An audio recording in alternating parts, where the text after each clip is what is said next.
Hey guys, it's Coach Matt with Lifelong Recovery. So in this video, I'm going to talk about loving somebody who struggles with addiction.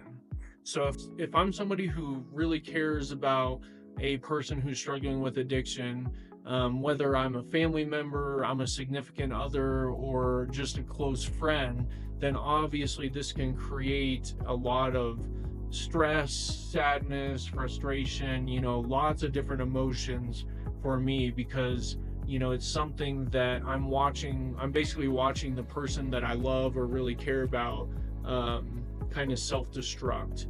And obviously, it's going to be painful, not to mention the other kind of situations that can arise, fights, the person getting maybe legal consequences, but there's a whole host of things that happen in addiction where, from the other person's standpoint, someone who doesn't struggle with addiction themselves, but they're kind of watching the other person, for lack of a better term, self-destruct, can be very painful and very stressful. So we're going to talk about some things that can help, some ways to protect yourself, which is really important, and also some things that can actually hurt the situation.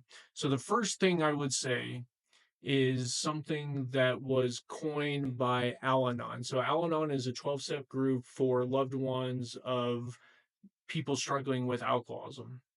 And there's actually another 12-step group called Nar-Anon for loved ones of people struggling with addiction. So the first thing that they talk about in Al Anon is there's three C's.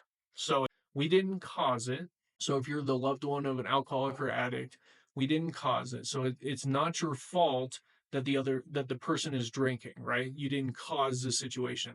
The second C is we can't control it. So you have no power over the person's desire to drink or use. And then the third C is we can't cure it. Okay, and this is maybe the most important. So it says alcoholism is an illness that cannot be cured through any known medical remedies. So I've talked about this in previous videos. So alcoholism addiction is what's known as a chronic relapsing disease. And it's not to say that you can't be clean and sober for the rest of your life.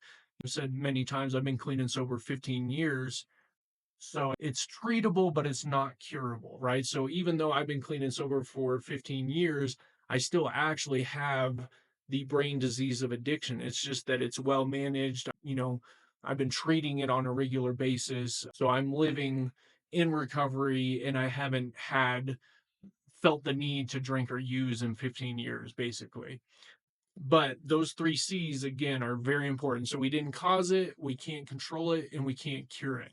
Okay. So hopefully this provides some peace of mind and some kind of level of acceptance, to not be constantly, trying to control it, trying to help the person, trying to cure it for them. Okay.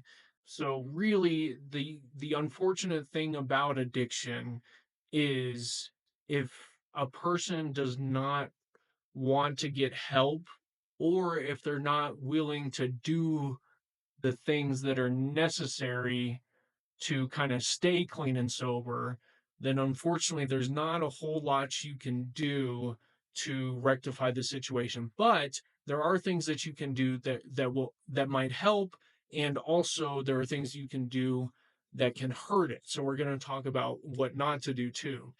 Um, I'll give you guys an example of this. So I was coaching a lady, and she was in her 60s, I believe, and she had a son who was in his early 30s who was struggling with alcoholism. And through coaching, her and I did coaching for about a year, and she started working on protecting herself and not enabling. So that's the biggest thing, and we'll kind of talk about that more. But she started setting boundaries and working on her own issues and codependency and things like that, which is super common in these kinds of issues. But by working on herself and not enabling her son's disease, her son actually started to get better. He started taking steps to work on his addiction and be in recovery. So it was, she didn't force his hand by any means. She didn't cure it, or, like the three C's, she didn't control it, she didn't cure it. But just by working on herself, getting help for herself, it ended up helping him, which is really common. So they call this a family disease, right? Addiction. They call addiction a family disease. And I think there's reasons for that. So for one thing, it is hereditary. So if I have a biological parent, grandparent, brother or sister who has struggled with addiction, basically if it's in my if it's in my bloodlines, then I'm 4 times as likely to struggle with addiction myself, right? So there, it definitely is hereditary. There is a biological component to this that is very strong. Now, something that can be difficult to understand, if you, let's say you are a parent or a sibling of somebody who struggles with addiction, right? Well, then you might ask yourself, well, I didn't struggle with addiction, so why are they? So this is a really, really complex answer, okay? Because there are certain things that happen with people that make them predisposed to addiction. And it's not just the fact that it's hereditary.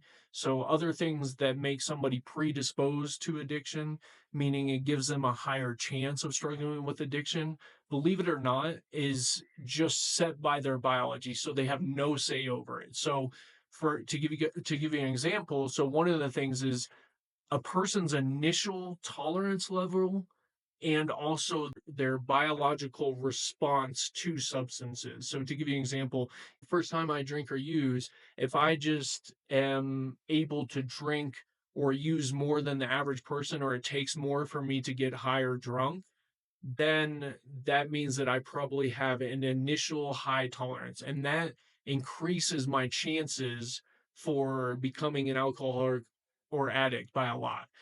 Another thing that is purely biological is somebody's response, the brain's response to substances. So, for to give you an example, you might be someone who doesn't care that much about drinking. Maybe, you don't use anything and you drink occasionally, or you control it, whatever.